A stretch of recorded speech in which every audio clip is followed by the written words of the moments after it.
All right, folks. So, welcome to the latest episode of Hurt, Heal, Repeat. I'm just in the process of heading out to a meeting, but I want to take some time to talk about this episode. I was finally able to work on the audio and make the interview with Jesse Bruce happen. So that's what this episode is all about. It's I got the chance to sit down and talk to Jesse via FaceTime, and I lost the footage of him, but I was able to grab some of the audio, so I've still been able to piece this together. For those that don't know, Jesse Bruce is a OCR competitor. He's based out of Toronto, Ontario. He co-founded the One Academy. I know it's Toronto, so if you live there and you haven't already checked out One Academy, I highly recommend it. And so I just get a chance to kind of sit down with Jesse and get to ask a few questions about like him personally and OCRs and training, and that's what this is. So without further ado, I give you the interview with Jesse Bruce.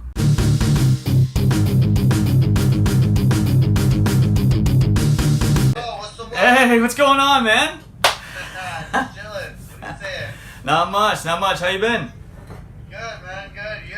Yeah, well, I can't complain. I'm doing what I can to keep out of trouble. You know, the usual. Thanks for being able to do this. Thanks for taking the time to sit down and be a part of this interview, Jesse. So, to get things started, I know just this past weekend, you and a group of, was it the One Academy folks, went up to Bear Mountain? Yeah. So One Academy is the gym, and then our group of people we refer to as One Army. One Army, yeah. A bunch of us picked a 50-kilometer trail race to do. Everybody wanted to do that, accept that challenge. So it was about 15 of us that went this past weekend to New York for Bear Mountain 50K. That's amazing. And now, it was my understanding that you placed first, correct? Yeah, I ended up coming in first place. Dude, 50K, that's amazing. That's insane. Thanks. It That's was it was good. I consider myself more of an obstacle course racer. That's where I'm strong when you throw the obstacles in it. So I'm always proud and happy when I can win a trail race. Yeah. Especially one as popular as that one. I was going in like hoping for a top 5 finish. That's amazing. So, but it was awesome. Everybody on the team finished. Everybody crushed it. So it was good. Now, how did you first get into fitness? Like, did you already have an athletic background prior to getting into obstacle course racing, or? Yeah, I would say, well, it's been a pretty long journey. I was athletic as a kid. I was pretty good at hockey and baseball, and I could play all sports, but I was always too small to go far or make the all-star teams or do anything with it. And my life took a dramatic turn for the worse, and I completely stopped playing all sports and everything. But it was being tired of being that, the skinny, weak, small kid that got me into weights and, a bunch of failed attempts at getting into working out and stuff was, followed by if I won, I was finally stuck with it and noticed, I got strong fast. I think I started working out at a good time, probably 18, 19, like really stayed consistent with it. Oh, nice. And it changed my life. It gave me something to feel good about. And then from there, years later, I was introduced to running through a cross-country team at university. And then from there, I did my first obstacle course race and had the strength background and now the running game, so it was a good mix, and I ended up doing well and excelled pretty quickly and won a lot of first, Ontario events, and then so a whole lot of road traveled in between there, but a whole lot of ups and downs, but here we are. Yeah, man. Well, and now speaking about some of the ups and downs, do you feel comfortable about talking about some of that? Like any personal hurdles that you had to overcome getting to where you are? So I'm a recovering drug addict, alcoholic. I celebrated 6 years sober. Dude, that's amazing. August. coming up on 7 years. Like I said, those insecurities, all that stuff I dealt with when I was young. I didn't handle them right way. I found a comfort in drugs and alcohol, in the party life, but again, not realizing at the time that what I was doing to temporarily numb that pain, numb that sadness would be the thing that would eventually, almost destroy my life and, take me down a long dark road for a lot of years. I spent about 2.5 years of my life in jail, detoxes, rehabs, running around. I think the hardest part, the most difficult part is, what I put my parents through, what I put my brothers through. It wasn't just me in jail. It was my mom visiting me. It was my mom crying on the other side of that glass. Yeah. I was so, I struggled with, a pretty severe case of depression, and I struggled amongst other things, but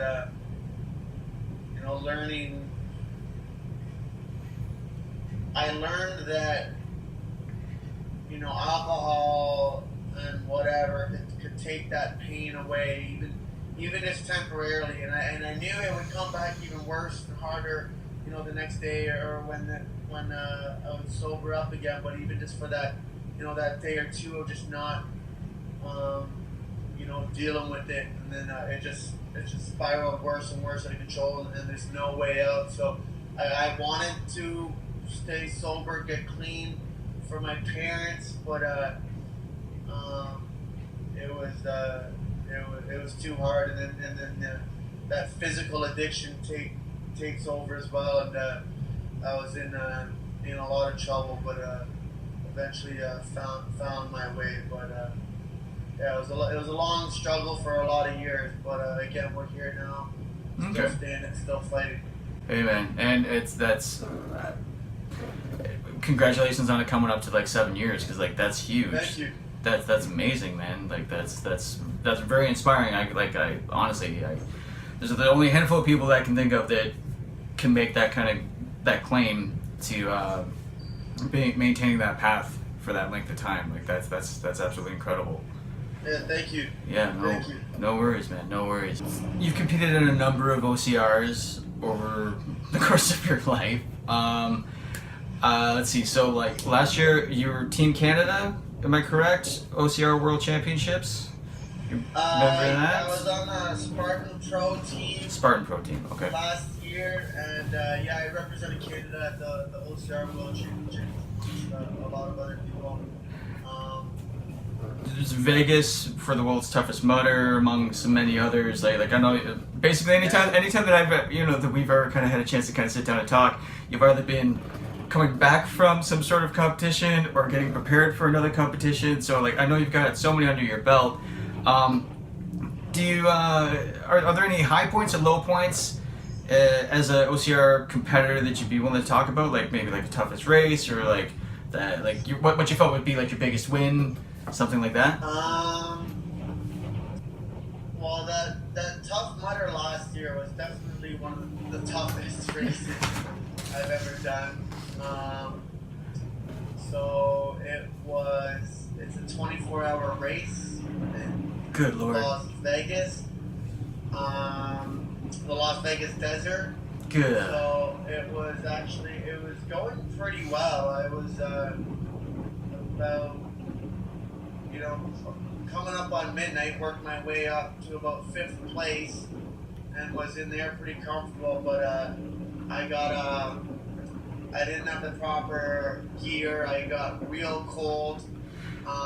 That middle of the desert, you're going in and out of the freezing cold water and the obstacles and the lakes and stuff. And Yeah. pretty windy there at night, and the temperature drops at night. It was freezing. So I think that's one of the toughest situations I've ever been in an actual race. I was trying to keep moving. I was hoping for that sunlight to come up, but my last lap, I was in 5th place. I was about 70 miles in, 17 and a half hours in. Holy crap. And my body was pretty shut down. I was actually, it was at the point where I was worried about, my safety, and not that I'm worried about that. I didn't want to be the guy that needed to get, carted out on an ambulance or something. Yeah, of course, but like I felt I was in serious trouble. So anyway, you live and you learn. I'm signed up for next year, and I'm gonna get my revenge on that and do it right. Make sure I'm properly prepared. I think I think maybe prouder wins was the Ultra Beast in Mount Owl's Head, Quebec. So this beast, they say, is, to date was the hardest Ultra Beast they say that's ever done. It's still had the most elevation change. The Ultra Beast ended up being, I forget, like, it was something crazy, like 15,000 feet elevation, and I can't think of the exact numbers right now, but it was actually worked out to be, to put that in perspective, about 1.25 times the elevation change of Mount Everest, from base camp to Mount Everest. So and it was crazy. It was August. It was hot as heck.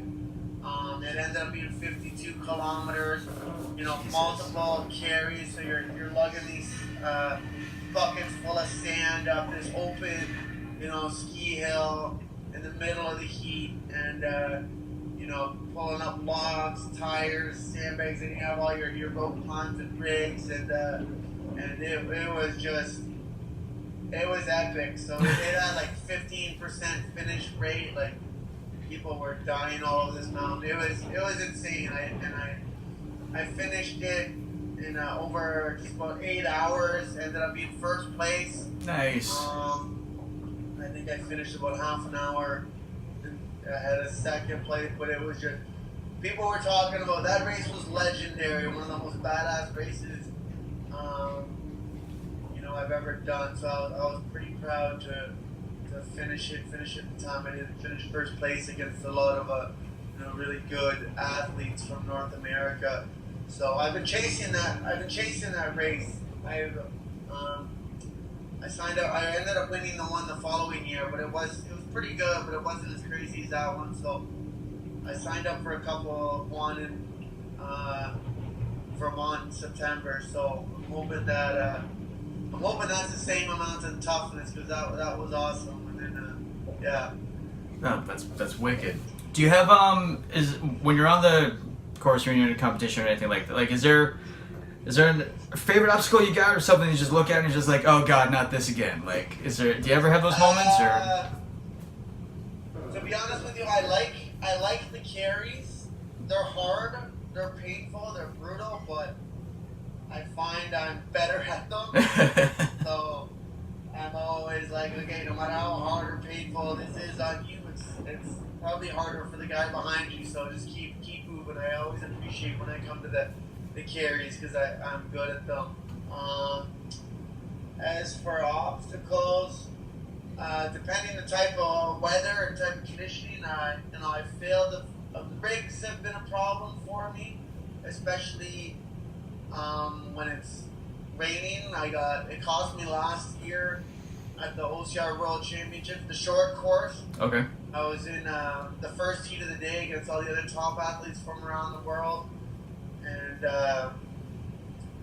I worked my way up to third place. I know a guy, Hunter, a well-known obstacle course racer, had just failed the rig ahead of me. So when I got to it, I actually got that one and was in third place, and was started getting pretty excited about a potential podium finish at an OCR World Championship. Yeah. But then I came up to the next rig, the final hard one, and just fell short. And it cost me. It took me about 7 tries, so I fell all the way down to like 28th place or something. So it was a pretty crappy experience. So I've been working on working on my grip strength and those pulling obstacles.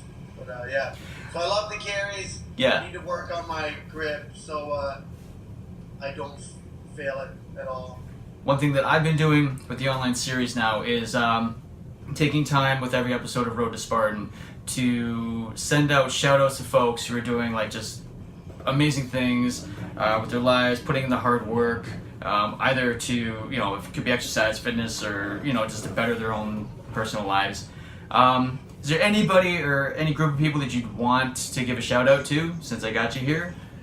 Not to put you on the spot, but... Yeah, of course. I always want to give a shout out to the people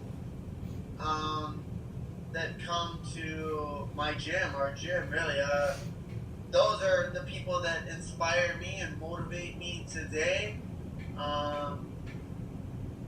There's, you know, we have people with really important jobs. We have mothers and fathers. You know, these guys all have extremely busy lives, and you know, they're in here in the morning time, crushing our 5:45 and our 6:45 early classes, and then going in and doing all their stuff in their own lives, busy and, you know, getting up early, sacrificing and fighting all day. And then, you know, you got the people that come here and, you know, they've been working all day and they still come and hammer out their workout. These workouts are hard and everybody's here crushing it. And I'm always really impressed and inspired by the people that come into this gym every single day. It's you know, it's amazing. These people with young kids or like I said, important jobs, and they're getting their workout in and fighting with the time or resources that's made available to them. You know, these guys are going hard all the time. And then, you know, you got all the people coming in during the day. That's their time off, their hour, but they choose to come and fight. So again, it's them I think about during the races when it gets hard, and I'm encouraging people in my classes to take the hard way, to never stop fighting, to keep going. So the fact that they do, I always think about them in my own races when it gets hard. I was thinking about them in the last 10K of that 50K I just did on Saturday when I was struggling, and I was like, you know what, they come in here and fight, so can you. So keep freaking fighting and keep pushing. So and then yeah, everybody out there going through the struggle and willing to accept the challenge and take the hard way, and you know, keep fighting, never stop, be proud. Nice. Well, Jesse, it's been amazing to have this opportunity to speak with you, get this interview to happen. So thank you so much. You're welcome. Before we finish, is there anything else that you'd like to say to anybody who would be out there watching this video? Yeah, man, never stop fighting. There's always hope. Never give up. No matter how dark, no matter how painful, sad, scary that road is, there's always a finish line. No matter what, there's always a finish line. You'll be a stronger, you know, faster, more different person when you get there, more ready to take on the world. So never give up. Never give up on your hope. Amazing. All right, cool. Well, thank you so much, man. Thank you, Nathan. Gonna let you go. Can I get a witness? Can I get a witness? Can I get a witness? Hallelujah, the work's begun. Let me come to church, let the healing begin. And with this age, God cleanse my sins. Let me come to church, let the healing begin. And let this cold still hits my skin.